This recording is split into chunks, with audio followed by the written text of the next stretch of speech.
One man. One show. One change of underwear. This is the Harvey Report.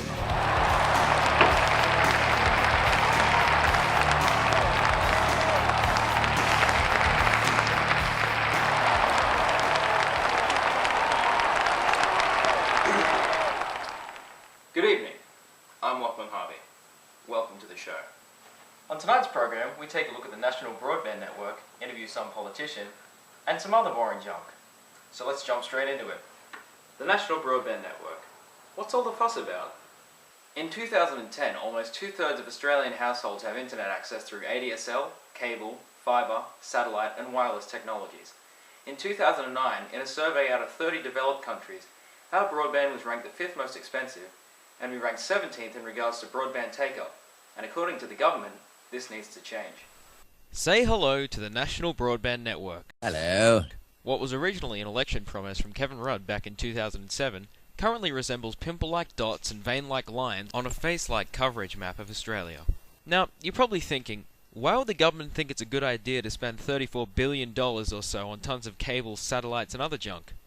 Well, according to the NBN website, current technology will struggle to support growth in bandwidth requirements, and by delivering high-speed broadband access to all Australia through a mix of technologies, the NBN will unlock the enormous potential of the digital economy, creating jobs and businesses, and building a better, more modern, more competitive Australia for our children, our grandchildren, and beyond. Oh, did that sink in?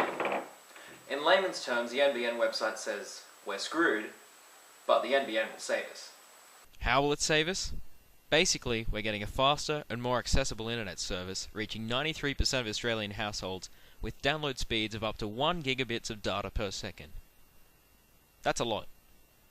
These data speeds will be provided by a mix of optical fibre cable, wireless technologies and satellite access for both urban and rural areas.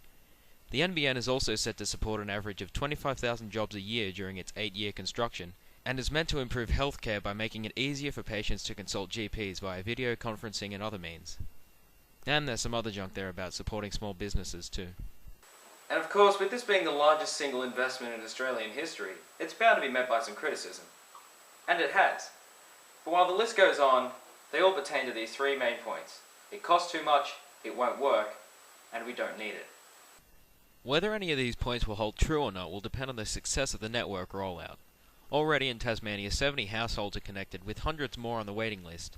According to Communication Minister Stephen Conroy, 50% of households in Tasmania have signed up to the NBN, and so far it has run 10% under budget. Will the NBN be a success? I don't know. All I can say is that if the government gives me super fast broadband at an affordable price, I won't be one to complain. And there you have it. After this break, we catch up with my doting next door neighbour. They came bounding over.